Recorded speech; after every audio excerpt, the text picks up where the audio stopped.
Iya. Ini kameranya nggak ditaruh di depan.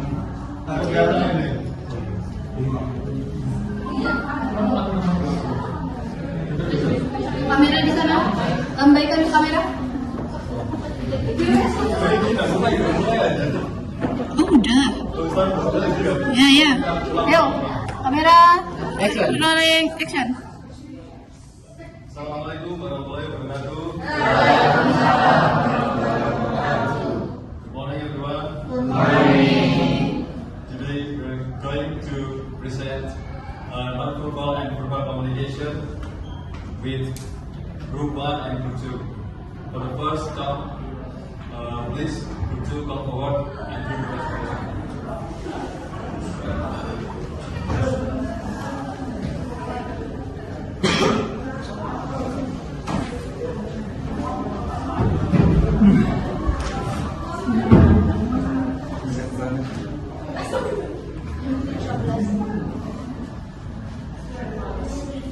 You may introduce yourself first, then do the presentation one by one.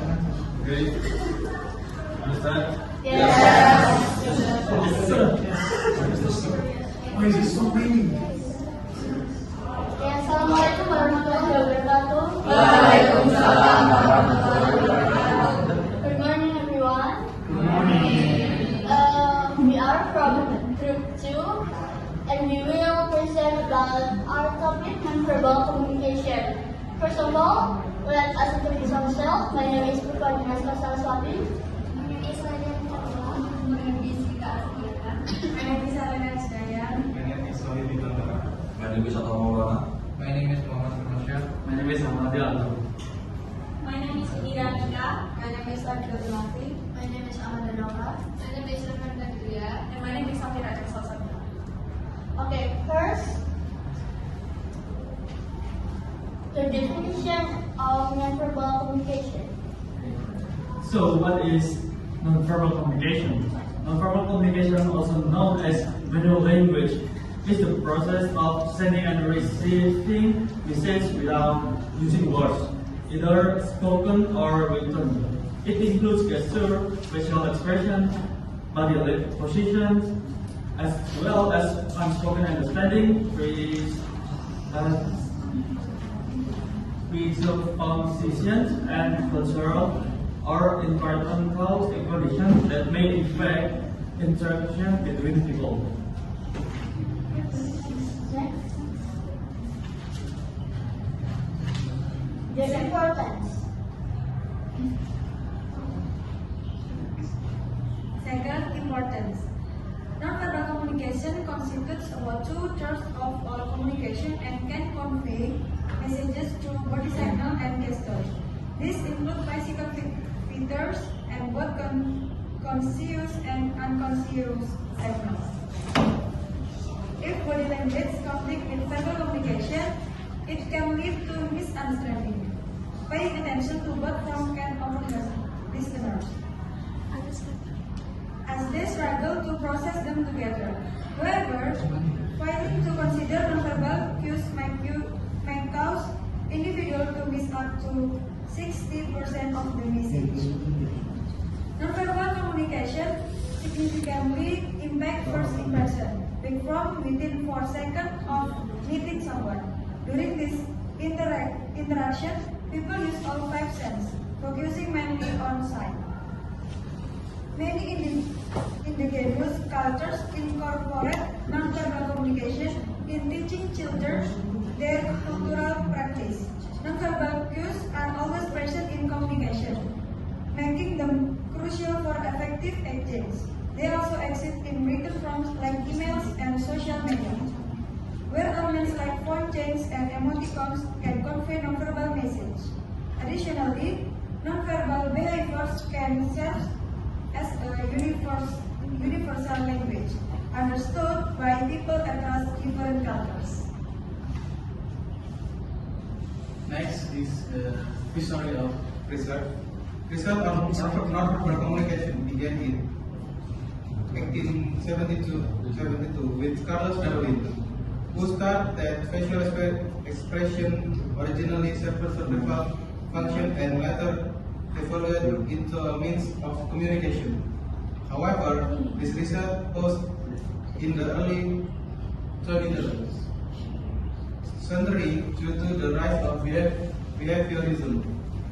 Next, in the 1950s, studies on nonverbal communication resumed with the analysis of record interaction. Then, in the 1960s and 1970s, psychology began research as contact, body language, and personal space. Michael Argyle and Albert Mehrabian expressed that nonverbal communication plays a crucial role in building social relations and expressing emotion.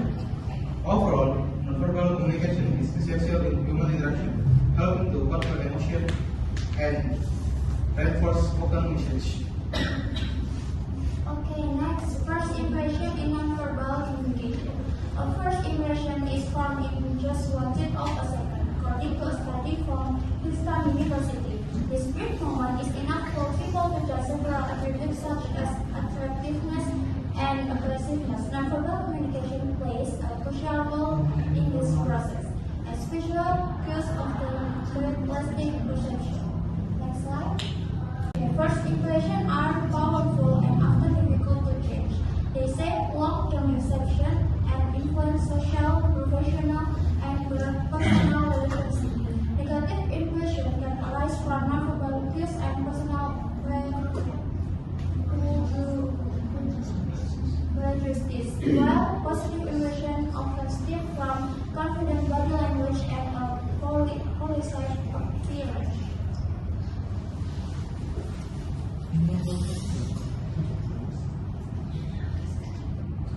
Next, we move to posture. Posture is the way of body positions and moves when interacting with others. It can communicate emotions and intentions without using words. Posture can influence perception and communication and can change depending on the situation. Therefore, posture is an important aspect of nonverbal communication.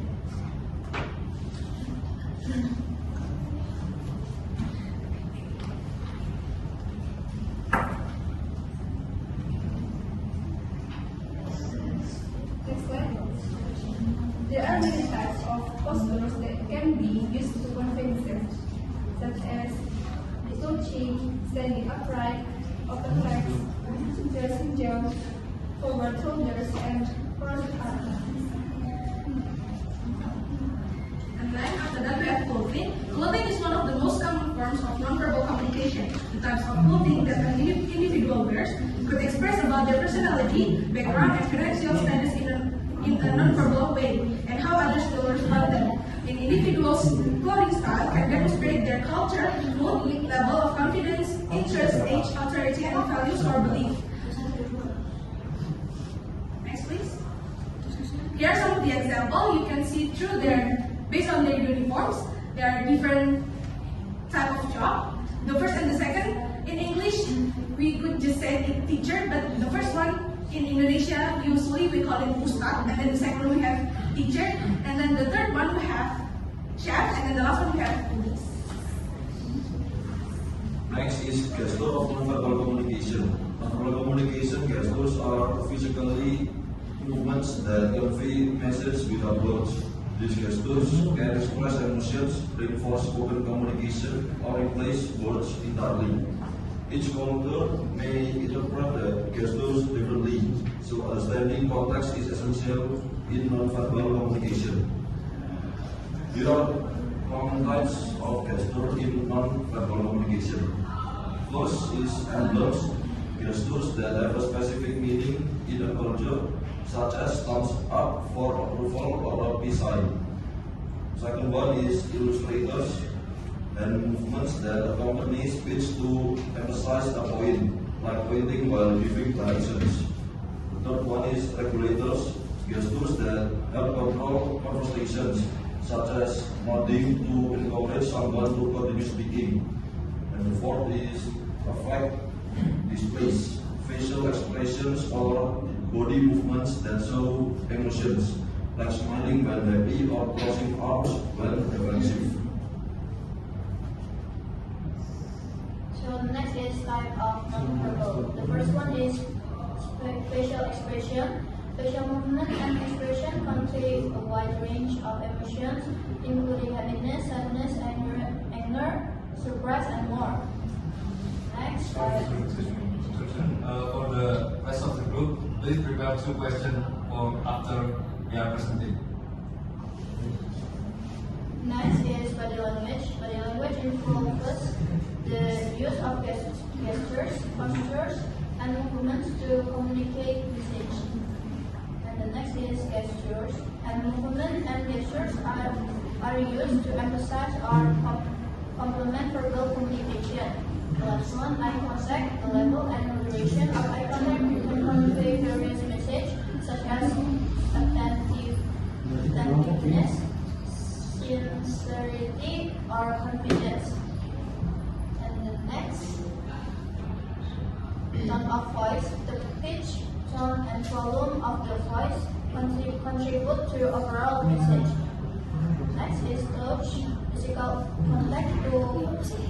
contact such as handshakes, hugs, or pats on the back can communicate a range of emotions, from warmth and support to authority or dominance.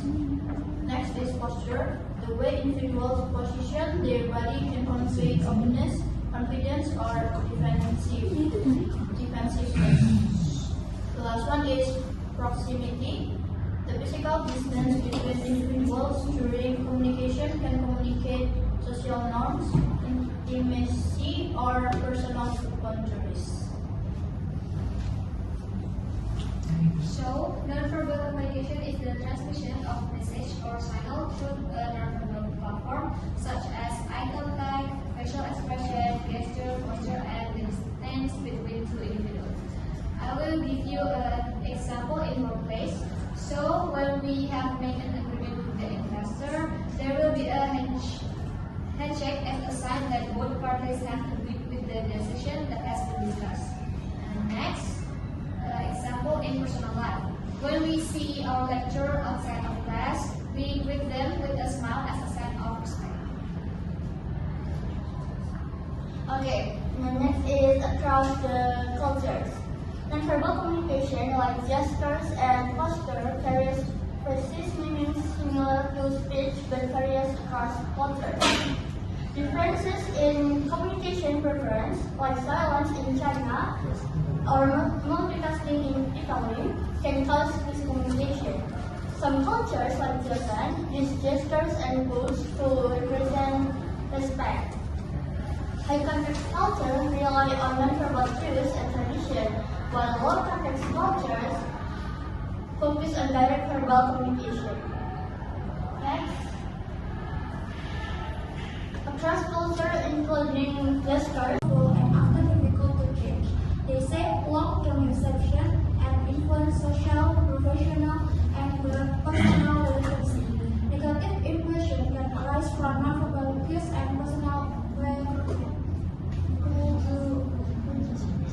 characteristics, while positive impression often stem from confident body language and a polished appearance.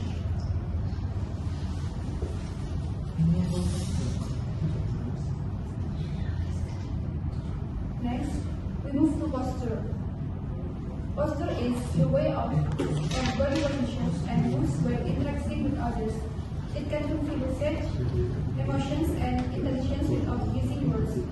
Posture can influence perception and communication and can change depending on the situation. Therefore, posture is an important aspect of nonverbal communication.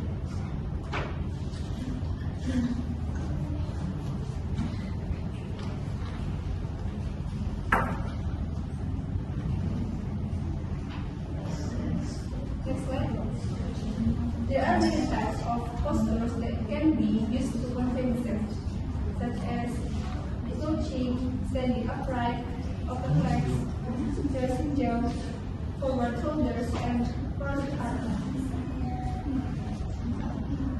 And then after that we have clothing. Clothing is one of the most common forms of nonverbal communication. The types of clothing that an individual wears could express about their personality, background, and financial status in a nonverbal way, and how others will respond them. An individual's clothing style can demonstrate their culture, mood, level of confidence, interest, age, authority, and values or belief. Next, please. Here are some of the examples. You can see through based on their uniforms, there are different type of job. The first and the second, in English, we could just say it teacher, but the first one in Indonesia, usually we call it ustad, and then the second one we have teacher, and then the third one we have chef, and then the last one we have police. Next is gesture of nonverbal communication. Nonverbal communication gestures are physically movements that convey messages without words. These gestures can express emotions, reinforce spoken communication, or replace words entirely. Each culture may interpret the gestures differently, so understanding context is essential in nonverbal communication. There are common types of gesture in nonverbal communication. First is emblems, gestures that have a specific meaning in a culture, such as thumbs up for approval or a peace sign. Second one is illustrators and movements that accompany speech to emphasize a point, like pointing while giving directions. The third one is regulators, gestures that help control conversations, such as nodding to encourage someone to continue speaking. And the fourth is affect displays, facial expressions or body movements that show emotions, like smiling when happy or crossing arms when defensive. So the next is type of nonverbal. The first one is facial expression. Facial movement and expression convey a wide range of emotions, including happiness, sadness, anger, surprise, and more. Next. For the rest of the group, please prepare 2 questions for after they are presenting. Next is body language. Body language involves the use of gestures, postures, and movements to communicate message. And the next is gestures. And movements and gestures are used to emphasize or complement verbal communication. The last one, eye contact. The level and duration of eye contact can convey various messages such as attentiveness, sincerity, or confidence. And the next, tone of voice. The pitch, tone, and volume of the voice contribute to overall message. Next is touch. Physical contact such as handshakes, hugs, or pats on the back can communicate a range of emotions, from warmth and support to authority or dominance. Next is posture. The way individuals position their body can convey confidence, or defensiveness. The last one is proximity. The physical distance between individuals during communication can communicate social norms, intimacy, or personal boundaries. So, nonverbal communication is the transmission of message or signal through a nonverbal platform, such as eye contact, facial expression, gesture, posture, and the distance between 2 individuals. I will give you an example in workplace. So, when we have made an agreement with the investor, there will be a handshake as a sign that both parties have agreed with the decision that has been discussed. And next, example in personal life. When we see our lecturer outside of class, we greet them with a smile as a sign of respect. Okay, the next is across the cultures. Nonverbal communication, like gestures and posture, carries precise meanings similar to speech but varies across cultures. Differences in communication preference, like silence in China or multitasking in Italy, can cause miscommunication. Some cultures, like Japan, use gestures and words to represent respect. High context cultures rely on nonverbal cues and tradition, while low context cultures focus on direct verbal communication. Next,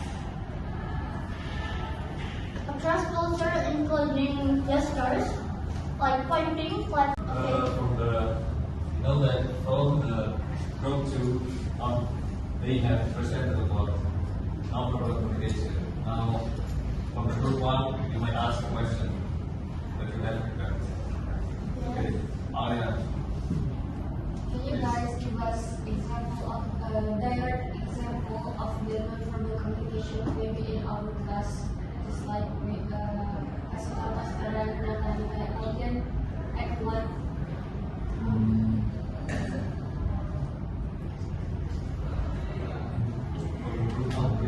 Do you want to prepare or just next to the next question and then after the next question?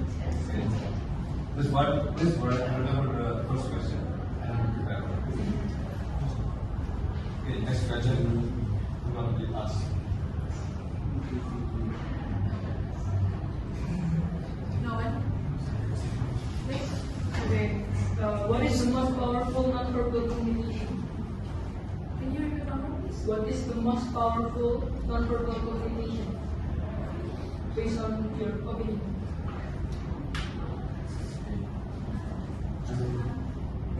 okay.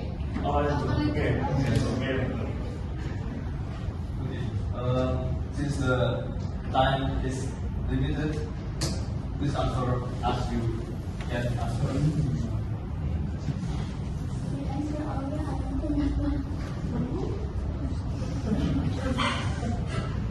Okay, I'll answer the question from Ola first.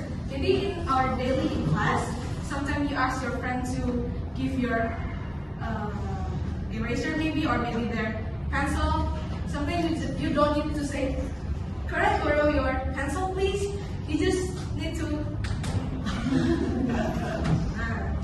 And then sometimes the second one, that when one of your friends is being noisy in class, you just need to smack their back. And then they'll, yeah, that's true. And then they'll look at you and then you just say, is that enough? Okay. Okay, for the second question. Okay, for the second question from Nasma, what is the powerful nonverbal communication? In my opinion, I think it's gestures, because gestures show a lot of emotion, a lot of like what the example, you need to only pointing at something, and then people will know what you mean by that.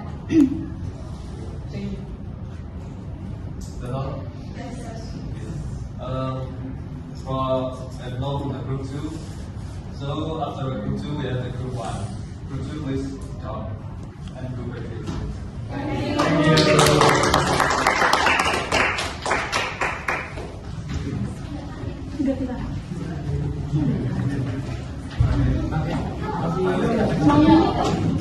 Aku pause dulu ya? Boleh di pause? Please for the group 1, before we do come forward, please speak louder, and from the group 2, please prepare 2 questions, and then you might ask for after the group 1 finish this presentation. Okay. Please the group 1, you might come forward.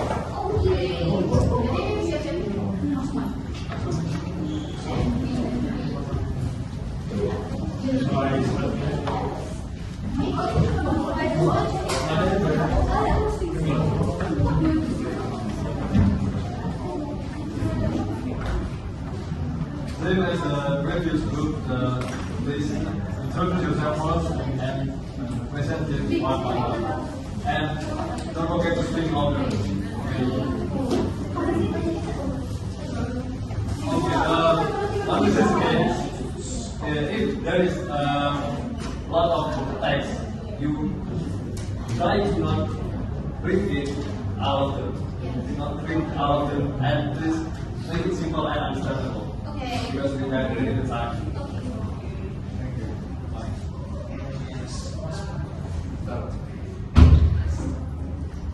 Assalamualaikum warahmatullahi wabarakatuh. Good morning, everyone. We are standing here. We would like to present about verbal communication. But before that, let us introduce ourselves first. My name is Azhar Alia.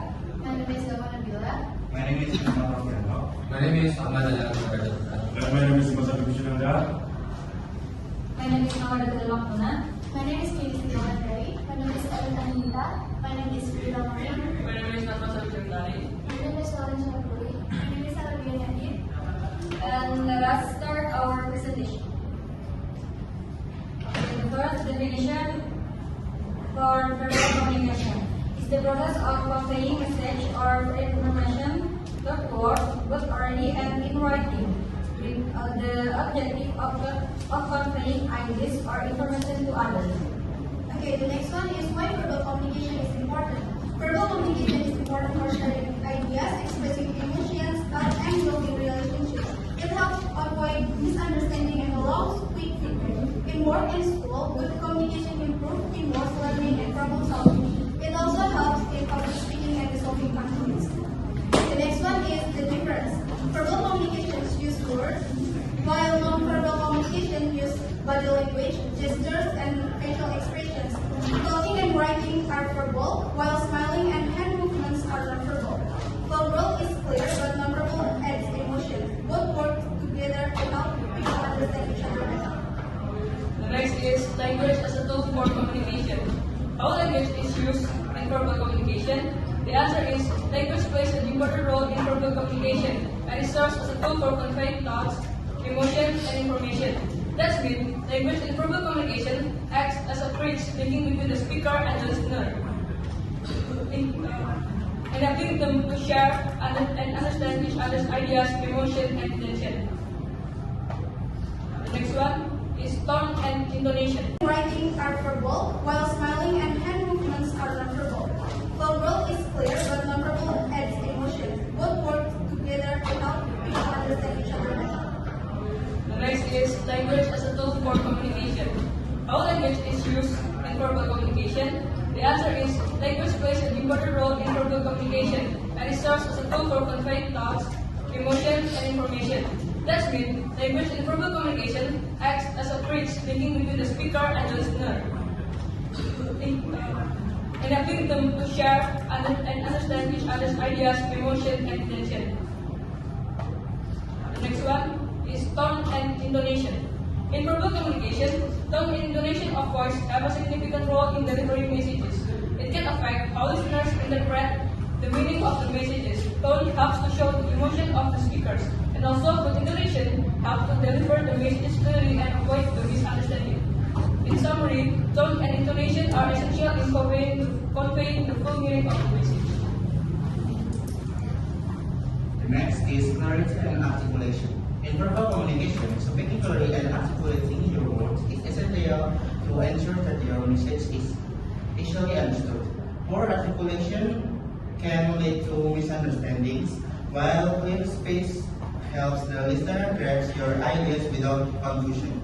Proper pronunciation and enunciation also reflect confidence and professionalism, making your communication more effective. The next is speed and speaking rhythm. In verbal communication, the speed and rhythm of your speech greatly influence how well your message is understood. Speaking too fast can make it difficult for the listener to keep up, leading to confusion. On the other hand, speaking too slowly may cause the listener to lose focus. A balanced pace and natural rhythm allow your audience to process the information more efficiently, ensuring that the conversation flows smoothly and keeps their attention. Next, here are some examples of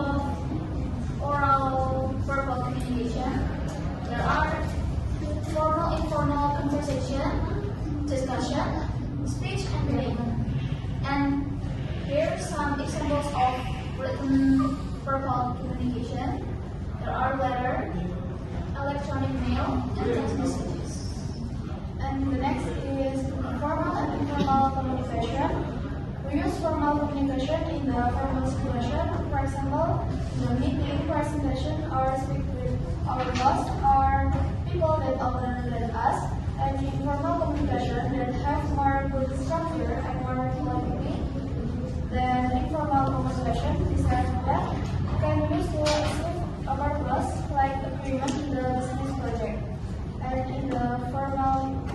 in informal communication, we start in the informal situation like have a discussion, sharing experiences, or speak with our friend. And also in the formal communication, we can use informal word or slang language, and the syntax is easier to understand. So, for the situation can affect it how we will communicate. If we will communicate, we must attend situations such as where the place that we will do communication, social condition, or the condition there. Why we should be attended? Because it can make communication more effective and also can help us to build a good relationship. Besides that, attend the situation also can avoid the conflict because we can customize what we will communicate with others politely without causing conflict. By attending situation also can make us know when we should use formal or informal situation. And the next is common barriers to verbal communication, include culture, language, and etc. Culture affect verbal communication in style, tonality, and language use. Western cultures are direct, while Eastern cultures rely on implied meaning. Some, like Japanese and Korean, emphasize formal and hierarchical speech, while others are more relaxed. And the next is strategies to overcome communication barrier. Psychological factors like personality, emotional, and perception influence communication. Extroverts are more expressive, while introverts speak selectively. Emotion affect tone and clarity, with stress causing harsh speech and positivity enhancing communication. The next is the usage of right words for audience in verbal communication. The first one is understanding the audience. Adjusting words based on who you're speaking to, ensuring clarity and relevance. A company with employees from diverse cultural backgrounds face communication barriers in internal meetings. Management realized that some employees prefer direct communication while others followed a more indirect approach. By conducting an internal survey, they tailored their communication styles based on audience preference. Second is the power of words. Using persuasive and descriptive words to influence, engage, and create a strong impact. During a company's restructuring, employees were anxious about job security. The third is ensuring the words and expressions. Choosing clear and precise words to avoid misunderstandings. The last is using proper language. Maintaining professionalism, respect, and appropriateness in workplace conversations. A presentation to senior executives, an employee who is presenting a project proposal to senior executives but used too much informal language. The lack of professionalism led to unfamiliar with confusion and rejection of the proposal. After receiving feedback, the employee revised their presentation using clear, formal, and precise language.